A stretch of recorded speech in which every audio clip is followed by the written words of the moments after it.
जो बात आपने कही थी नकली नोटों की, अभी मैंने नकली नोटों का आंकड़ा ढूंढा। रिजर्व बैंक की तरफ से डेटा आया है कि वित्त वर्ष 2022 में, यानी वित्त वर्ष 2021-22 में नकली नोट, फर्जी करेंसी भारत में 102% बढ़ गई। इसके पहले जो मैं साल कह में रहा था। 55% बढ़ी। तो ये इसका मतलब है कि नकली नोटों की समस्या भी कहीं गायब हुई नहीं है। नकली बिल्कुल नोटों की नहीं। समस्या अपनी जगह है। इकोनॉमी पे जो कैशलेस इकोनॉमी पे जरा बात कर लें, एक तरफ ये आ रहा है कि यूपीआई लगभग 50-51% से ऊपर ट्रांजैक्शन यूपीआई से हो रहे हैं, और इसी तरह और कैशलेस मींस बहुत सारे एनईएफटी का इस्तेमाल बहुत ज्यादा हो रहा है। कैश या पेपर ट्रांजैक्शन 1% के करीब रह गया है। इसके बावजूद इकोनॉमी में ये जो 30,88,000 करोड़ रुपया है, ये आपकी समझ से कहाँ है? क्या ये तिजोरियों में जमा है? क्या ये दोबारा ब्लैक मनी में कन्वर्ट हो गया है? देखिए, नहीं, ब्लैक मनी का प्रॉब्लम ना कभी भी एक कैश का प्रॉब्लम नहीं था। ठीक है। अच्छा। ब्लैक काला धन, जब लोग सोचते हैं कि काला धन मतलब किसी मुदी के दुकान वाले के या किसी निवेशक के घर के नीचे, उसके बिस्तर के नीचे सब नोट्स बड़े पड़े हुए हैं, ऐसा नहीं है। काला धन पूरा ही एसेट्स में पार्क्ड है। ऐसे बेसिकली एसेट सेक्टर्स में पार्क्ड है। वैसे रियल एस्टेट हो गया, घरों में पार्क्ड है, जमीन में पार्क्ड है, इसमें सोने में पार्क्ड है। अब तो हमारा जो फाइनेंशियल सेक्टर है वो भी काफी डेवलप्ड है। काफी सारे वेरियस इक्विटी मार्केट्स में पार्क्ड है, मतलब शेयर बाजार में है, इधर है उधर है, बहुत जगह है। ठीक है। जो काला धन का जो नोट का जो कंपोनेंट है, नोट का जो हिस्सा है, वो 1% से ज्यादा कभी नहीं हुआ होगा। ठीक है। तो आप नोटबंदी करके 100% का 1% आप टारगेट कर रहे थे, उससे ज्यादा आप कुछ नहीं टारगेट कर रहे थे वैसे भी।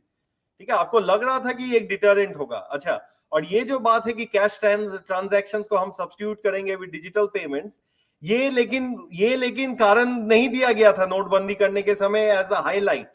ठीक है। हाईलाइट वो 3 कारण थे।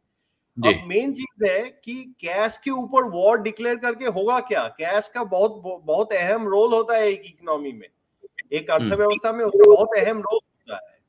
कैश को कभी नेग्लेक्ट नहीं करना चाहिए इन इकोनॉमी। वैसे ये सब क्या है ना, ये सब आइडियोलॉजिकल है। जैसे कम्युनिस्ट पार्टी की एक आइडियोलॉजी थी, एक न्यू लिबरल आइडियोलॉजी भी है। नहीं, ये खराब है, ये अच्छा है, ये खराब है, ये बुरा है, इनफॉर्मल सेक्टर बुरा है, फॉर्मल सेक्टर ठीक है। ये ऐसे पोजीशन से कभी अर्थनीति नहीं करनी चाहिए। ठीक है। ये देखना पड़ेगा कि क्या हाल है क्या नहीं है। क्योंकि मैं एक सिंपल चीज बता रहा हूं, हमारा जो टैक्स टू जीडीपी रेशियो है, ठीक है, वो काफी साल डिमोनेटाइजेशन के बाद भी फ्लैट रहा। कुछ लोग बोल रहे थे बहुत बढ़ जाएगा ये वो, लेकिन वो आज आके 12% के पास आया है इस फाइनेंशियल ईयर 2021-22 में। ठीक है। उसमें भी 50% से ज्यादा, 50% से थोड़ा कम कंपोनेंट इनडायरेक्ट टैक्सेस का है। ठीक है। जैसे कि मैंने जीएसटी मैकेनिज्म से, तो हम तो उस चीज से निकल नहीं पाए जो ये होगा कि हम मतलब सिर्फ निजी टैक्स से चलाएंगे, इनकम टैक्स से। हाँ, और ये इनडायरेक्ट टैक्स मतलब वेरियस खरीद फरोख्त पे जो लागू होता है टैक्स, उसके बेसिस पे नहीं चलाएंगे, उससे तो आप निकल नहीं पाए। दूसरी बात है कि आपका जो टैक्स टू जीडीपी रेशियो है, जिसको बार बार कुछ लोग उछालते हैं, वो ऑलरेडी काफी हाई है। ऐसा करना बहुत ही बेवकूफी होगा कि इसको और बढ़ाए, हाँ, ताकि पूरा जीडीपी घट जाए। क्योंकि किसी भी रेशियो में ऊपर टैक्स है, नीचे जीडीपी है ना। आप अगर ऐसा पॉलिसीज अपनाए कि जीडीपी के पे ही असर पड़ जाए, आपका टैक्स तो थोड़ा बढ़ गया लेकिन जीडीपी को तो आपने मार दिया ना। तो आप ये जस्टिफिकेशन नहीं दे सकते हैं कि इससे टैक्स टू जीडीपी रेशियो बढ़ेगा तो हम करेंगे। यार, इसके जीडीपी पे क्या असर होगा वो तो देखिए। वो तो देखना बहुत ही इंपॉर्टेंट चीज है कि टैक्स टू जीडीपी रेशियो पे डिनोमिनेटर में क्या असर हो रहा है। और नोटबंदी का असर, जैसे मैं बता रहा था, अनौपचारिक क्षेत्र के लिए जो 50% जीडीपी का अंश था उस समय, नेगेटिव था बिल्कुल। ठीक है। तो आप सोच लीजिए कि क्या असर पड़ा होगा। वही हो गया जो हमें दिखने को मिला। अब एक सवाल बहुत सारे लोग पूछते हैं कि आप लोग कहते हैं नोटबंदी से नुकसान हो गया, जीएसटी से नुकसान हो गया, उसके बाद ये जो इस वक्त धड़ाधड़ टैक्स कलेक्शन बढ़ रहा है, बाजार में महंगी कारें देखिए कितनी रफ्तार से बिक रही हैं, आईफोन के लिए लाइन लग रही है। ये जो आपको बाजार में भरा पैसा दिख रहा है, ये कैसे हो रहा है? अगर सब तरफ नुकसान हो गया है, तो ये किस चीज को दिखा रहा है? नहीं, सब तरफ नुकसान नहीं हुआ है। जैसे कि इवन ये कोरोना महामारी का जो असर है, वो भी दो टाइप का असर पड़ा है। एक जो अपने घर में बैठ के लैपटॉप इत्यादि यूज करके अपना काम चला सकते थे, और दूसरे जिनको लाइन लगा के राशन कार्ड से सुबह खरीद फरोख्त करना पड़ता है, खरीदना पड़ता है अपना राशन, उनके ऊपर दूसरे अलग टाइप का असर पड़ा है, अलग किस्म का असर पड़ा है उनके ऊपर। क्या हो गया है, आप जो देख रहे हैं, जो आईफोन खरीद रहे हैं, ये खरीद रहे हैं, ये वो मध्यम वर्ग और उच्च मध्यम वर्ग और अमीर लोगों से इसका डिमांड आ रहा है। ठीक है। जो जो जो नीचे थे उनके ऊपर डेफिनेटली गहरा असर पड़ा था। जो आप देख सकते हैं कि मनरेगा का जो ये था, मनरेगा का जो ऑफटेक था, वो काफी बढ़ गया लास्ट 4 सालों में। और पैंडेमिक, जीएसटी, डीमोनेटाइजेशन, तीनों का असर अलग अलग पड़ा है।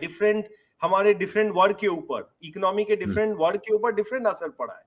इसीलिए तो मैं बार बार कहता रहता हूं कि हमें औद्योगिकरण करना ही पड़ेगा, क्योंकि जो ये आईफोन खरीद रहे हैं, जो ये दिवाली में खरीद रहे हैं, वो जो भी खरीद रहे हैं वो हमारे गरीब लोग बनाए। वो चाइना से अगर इंपोर्ट हो जाएंगे तो फिर उसका तो वही हो गया ना, पूरा लीकेज हो गया इकोनॉमी से।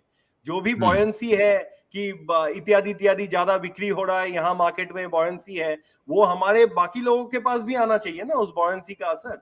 वो भी तो इंडिया में नहीं होता है इनफ। ये एक्चुअली आज की डेट की बड़ी समस्या है कि हम कैसे उस बॉयंसी को अब इनको हेल्प करने में इस्तेमाल करें।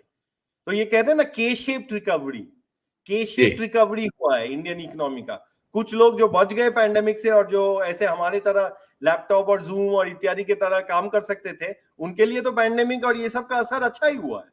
उनका सेविंग्स काफी बढ़ गया था पैंडेमिक के समय, और वो खरीद फरोख्त कर रहे हैं अभी।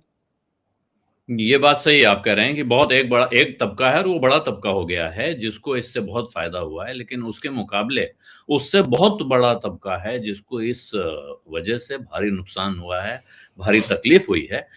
सत्य हिंदी का ऐप डाउनलोड करें गूगल प्ले स्टोर पर।